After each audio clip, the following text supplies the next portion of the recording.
मुंहिंजो नालो मुमताज़ भट्टिया। हींअर जेको उमरकोट में हिकिड़ी वीडियो वायरल थिए थी पई मुंहिंजे ख़िलाफ़, उनजे बारे में आउं पंहिंजो मौक़िफ़ ॿुधाइणु चाहियां थो। मुंहिंजी फैमिली सां गॾु मुंहिंजी वाइफ डॉक्टर आयशा मूं सां गॾु आहे। बिल्कुलु कूड़ी फेक वीडियो जेको आहे AI जी मदद सां ठाही वई आहे। इनमें ॿ टे ॻाल्हियूं ऐं दोस्तनि जे हवाले सां मूंखे ॾाढी हैरानी थिए पई त माण्हू जेको आहिनि बग़ैर सोचे सम्झे जेको आहिनि ॻाल्हियूं जेको आहिनि कंहिंजी किरदार कुशी जेको आहिनि एतिरो जल्दी कीअं था करे सघनि। पहिरीं ॻाल्हि त मुंहिंजे पंहिंजे घर में मुंहिंजा पंहिंजा जेको आहिनि उहे CCTV कैमरा आहिनि ऐं उहे CCTV कैमरा मुंहिंजा ऑन आहिनि। आउं उनखे CCTV कैमरा खे बंदि करण बि गवारा नथो सम्झां। ऐं मुंहिंजी जेको घर जी नंढड़ी मुलाज़िमा आहे, हाणे मुंहिंजो जेको घरु आहे उते ई मुंहिंजो ट्यूशन सेंटर आहे, ठीकु आहे। उते उहो घर जी असांजी मुलाज़िमा आहे ऐं उते उनजो ब्रदर बि कमु करे थो ऐं उनजी माउ बि उते जेको कमु करे थी, असांजा कपिड़ा धोए थी।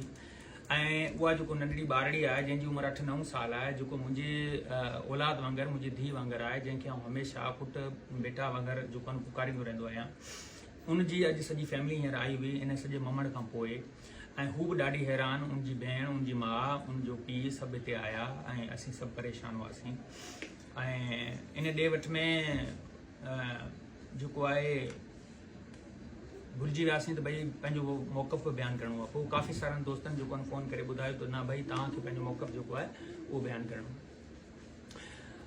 हाणे इन में जेको वीडियो आहे उनमें जेको CCTV जी वीडियो आहे उनमें ॻाल्हि तव्हां जॾहिं तव्हां ॾिसंदा त उहा नंढड़ी जेको डस्टबिन खणे थी पई, मुंहिंजे पेरनि में जेको डस्टबिन पियो हूंदो आहे उहो डस्टबिन में कुझु शयूं जेके आहिनि उते साफ़ करे थी पई या जेको बि उनजो कमु हूंदो आहे उहो करे थी पई।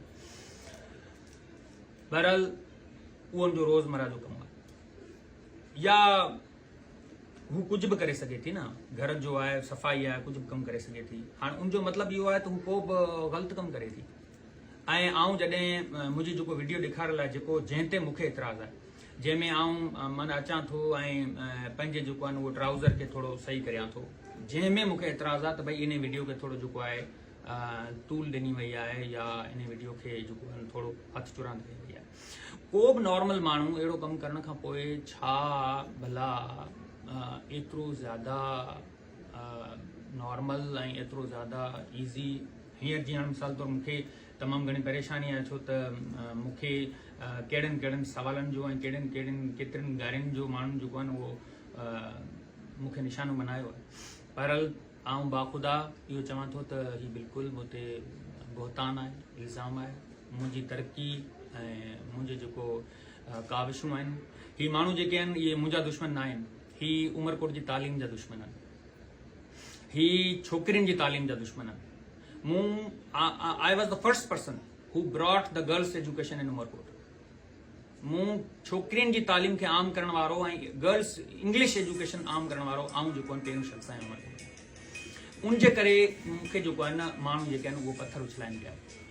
आउं सभ खां पहिरीं जेको आहे छोकिरियुनि खे प्लेटफॉर्म ते वठी अचण वारो आऊं माण्हू। उनजे करे माण्हू जेके आहिनि हीअ मुंहिंजा दुश्मन न आहिनि, एक्चुअली हीअ तालीम जा दुश्मन आहिनि। हीअ मूं ते भोंकी कोन रहिया, हीअ एक्चुअली हीअ तालीम जे ख़िलाफ़ ॻाल्हाए रहिया आहिनि। सो आउं छा चवां वधीक, तुम बोलो कुछ। असल में जो लड़की है ये हमारे पास काम करती थी और मतलब इसको बिल्कुल इन्होंने अपनी बेटियों की तरह रखा हुआ था। मैं अपनी छोटी बहन समझती थी उसे। इसके पूरे घर को इसकी माँ मेरे पास काम करती है, उसको भी इज्जत देना ये हमने शुरू से इस तरह से इसको घर में। इसकी मैं आपको बात बताऊं, पिछले साल शादी कर रहे थे।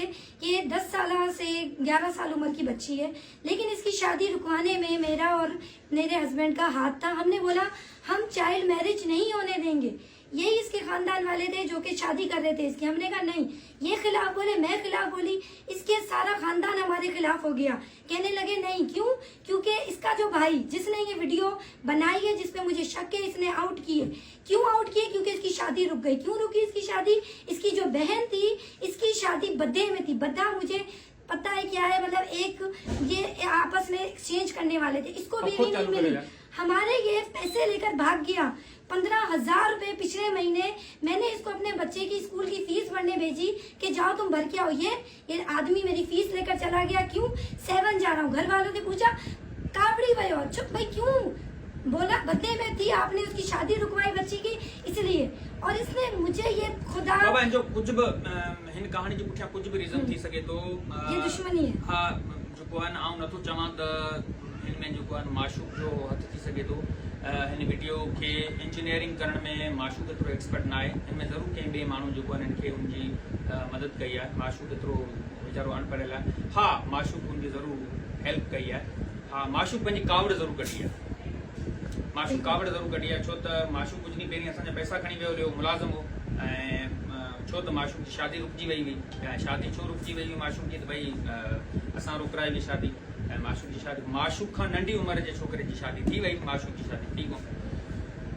सो ऐं अञा पंहिंजो मौक़फ़ जेको आहे उहो डिटेल्ड ॾेई सघां थो ऐं जुडिशियल इंक्वायरी थियणु खपे ऐं जेकॾहिं आउं हुन में ज़रे बराबरि ॿुधारी आहियां मूंखे बिल्कुलु सज़ा जो हक़दार आहियां ऐं बाक़ी जेको आहिनि महिरबानी करे हवाई फायरिंग न कयो ऐं कंहिं बि माण्हू जी किरदार कुशी न कयो ऐं थोरो होश खां कमु वठो त जंहिं माण्हू जी उमरकोट जे लाइ सर्विस आहे ऐं तव्हां गर्ल्स एजुकेशन जे ख़िलाफ़ु ॻाल्हायो था। तव्हां बसि हाणे आउं हमेशह जंहिं माण्हू पंहिंजे टाउन जे लाइ सर्विस ॾिनी आहे न उनजे लाइ त हमेशह माण्हुनि ईअं ई कयो आहे कॾहिं मूंखे पसीराई कोन ॾिनी आहे। सो मूंखे तव्हां जस ॾिनो बाबा तव्हां तमामु वॾी महिरबानी तव्हां मूंखे तमामु घणो जस ॾिनो तव्हां जा थोरा मूंखे तव्हां नवाज़ियो मूंखे सुठनि सुठनि अलक़ाबनि सां बाबा तव्हांजी वॾी महिरबानी।